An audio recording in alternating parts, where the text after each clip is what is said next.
A new week has begun, and with it comes a question for you.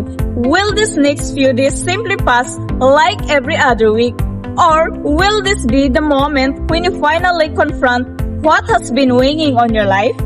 Because the truth is that many people are carrying battles silently. Anxiety about finances, worries about the future, problems in the family, questions about their spiritual life. And often, instead of facing these struggles with faith, people simply try to endure them, hoping that somehow things will improve on their own. But faith was never meant to be passive.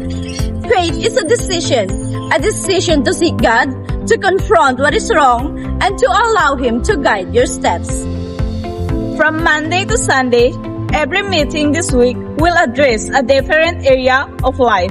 The anxiety that many people carry, the way we react to problems, understanding the kingdom of God, restorations in relationships, spiritual purification, opening fast, and honoring the day of the Lord.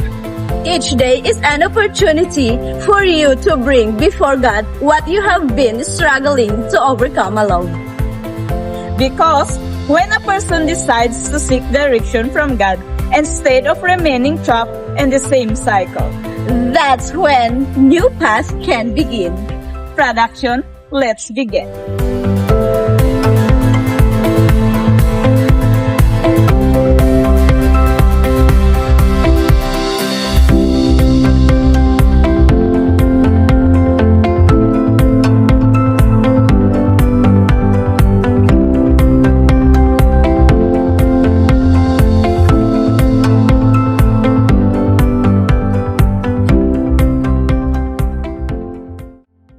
Let me ask you something honestly.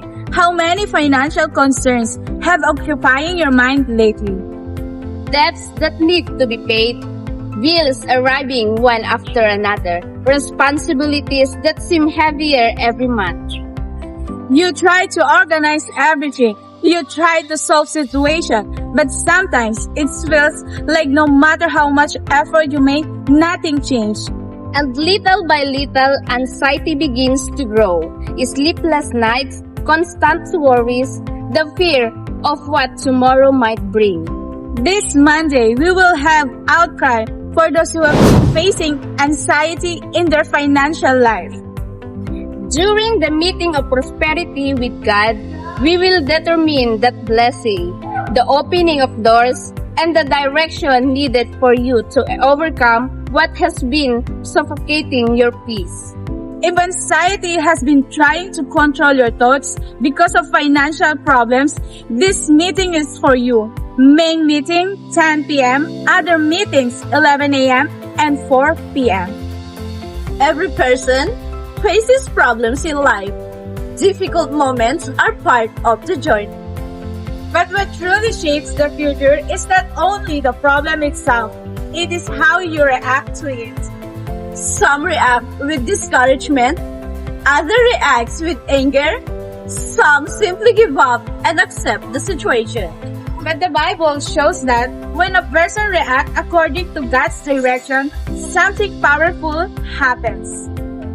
This Tuesday, we will talk about the power of reaction and how the decision to react differently can open doors to a new season in life. It is also a moment to return to peace, to return to joy, to return alive with health and balance. Because when a person's react aligns with what God expects, he is able to act in ways we never imagined. Main meeting, 10 p.m., other meetings, 11 a.m. and 4 p.m. Many people believe in God, but few truly understand what it means to live as part of His kingdom. The kingdom of God is not just a distant idea. It is a reality that can influence every decision, every attitude, and every direction in life. But how much impact does the kingdom of God truly have in your life today? This Wednesday, we begin a special Bible study about the kingdom of God, understanding what it means to belong to it, and how it transforms the life of those who seek it sincerely. If you want to grow spiritually and understand God's purpose more clearly, this study will help you take that step. Main meeting, 10 p.m. Other meetings, 11 a.m. and 4 p.m. When something is placed in God's hands, it's no longer limited by human possibilities. A simple rose may seem like something ordinary, but when it becomes a point of faith in God's hands, it represents prayer, surrender, and trust. This Thursday, we continue the purpose of the rose in the hands of God, seeking His power to transform situations that seems impossible. Problems in relationship, emotional wounds, struggles with the family, all of this can be placed in God's hands. Because what seems fragile or broken, our hands can become a sign of restoration when placed before Him. Exclusive meeting, 10 p.m. Sometimes the struggles people face go beyond what the eyes can see.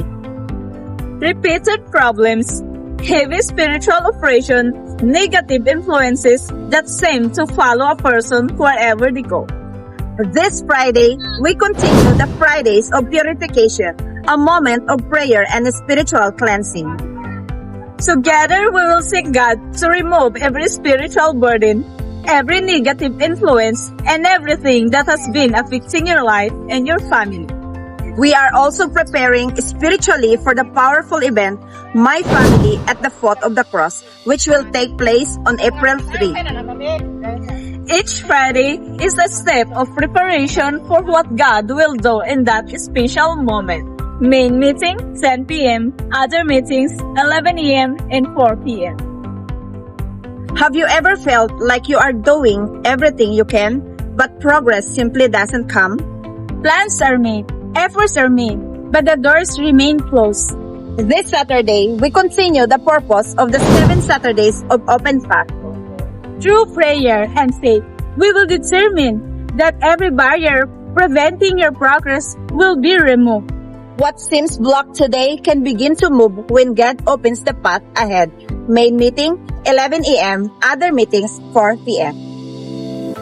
Throughout the week, we dedicate time to work, responsibilities, and many other commitments. But let me ask you something honestly. How often do we give God the time that truly belongs to Him? Sometimes, people end up placing many things before God. Routines, distractions, worries, and the most important moment of the week becomes secondary.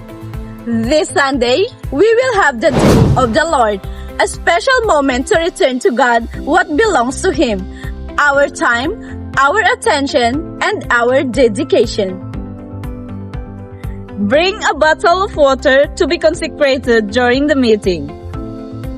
And also bring your pictures of your family because we will pray for God's protection, unity, and blessing over every household. It will be a moment to place your life and your family before God and begin the week with His presence guiding your steps. Main meeting, 11 a.m. Other meetings, 9 a.m., 4 p.m., and 6 p.m. Now you know what is prepared for this week. A moment to confront anxiety, to learn how to react differently to problems, to understand the kingdom of God, to seek restoration, purification, and open path. But all of this begins with one simple decision. Your decision to come, to seek God, and to place your life before Him. Don't allow another week to pass carrying the same burdens and unanswered questions. Instead, take this opportunity to seek the direction that can change your path. Join us this week at UCKG Macau, Ruan Campo, number 78, 14th floor, China Construction Commercial Building. Your story can take a new direction, and it can begin with one step of faith. We look forward to seeing you here.